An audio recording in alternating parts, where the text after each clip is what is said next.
And it's because one of the greatest gifts we got from Charlie is this man right here. One of the most beautiful men I've ever met in my whole life.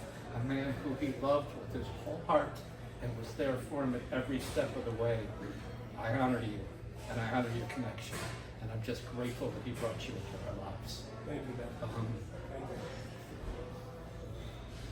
you. When Charlie passed, I felt like a piece of myself passed. Because we had been friends and we traveled and done so much together. And he was the other half of so many of my memories. And every day I have another memory, and I realized the other person who was there was him. That what we did was we went to prom together. And when the earthquake happened, I ran to your house and I stayed with you. You guys, the guys who housed me at the Indiana earthquake.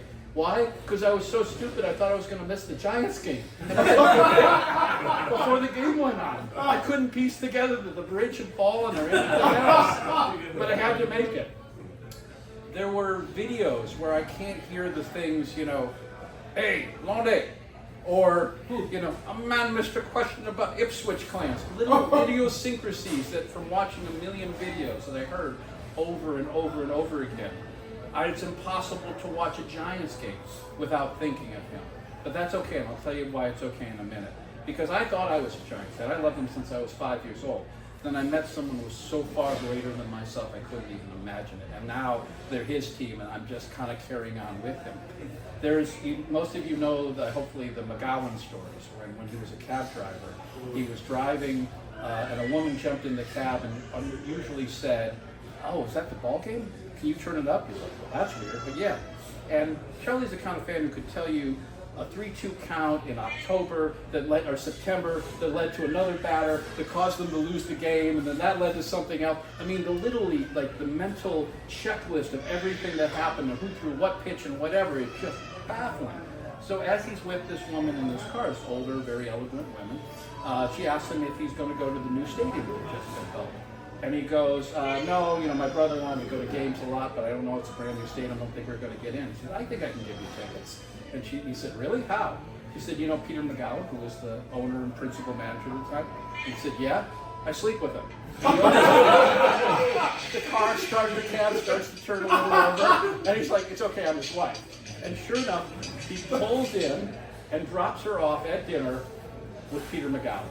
Sure enough, we end up sitting in the owner's tickets on a couple of occasions, one of which were 2 rows behind the dugout, and he is shouting and carrying them and giving the other team nobody's business, just exactly the way Horace described. Except the Giants can hear, because they're right under the dugout. We're right behind them, and they never get noise like this. At some point, Levon Hernandez has to get out of the dugout, find out who this guy is who's tearing them apart, finds Charlie, and goes, "Here you go," and throws him a baseball. And then later on, I get a mistaken, "You're the man from Dusty Baker," but he really meant your brother. So that's the kind of fan that he was.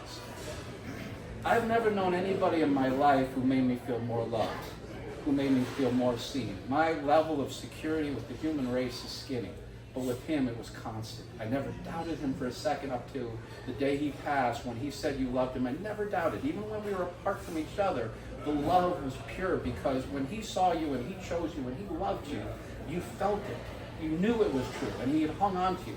And I think everyone in this room aches that we could not give back to him the same level of certainty in his love. I mean, not that he doubted our love, but he doubted his love for himself.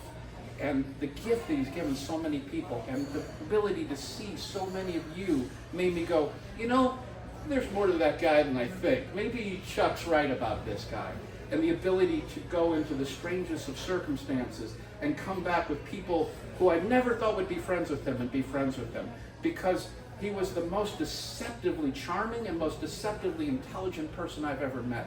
He would have no airs, no pretense, and would float through circumstances in this weird sort of happenstance that would happen, and you'd be left going,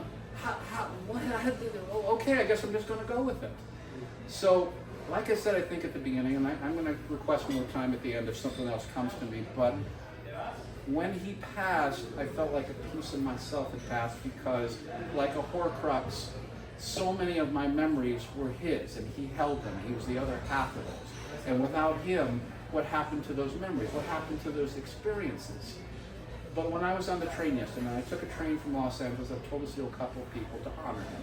One was just the idea of coming up here was such a heavy concept that I wanted something that brought me joy. But one of the things I celebrated in him is his ability to talk to and engage in other people. And I've hidden out from people, friends, lovers, and even strangers for most of my life. So I talked to strangers and I connected with people yesterday. But the epiphany that came to him is it is very true what you said from Worf, is that the Sufis believe the same thing, is that the cage is the shell, that the soul is a bird that flies when the cage is open.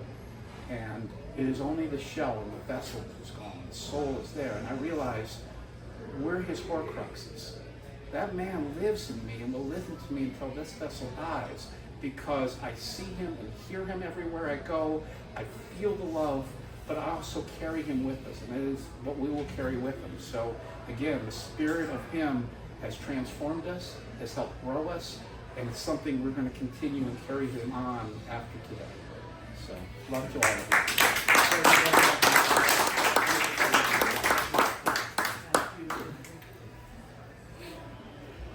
I used to like it when I had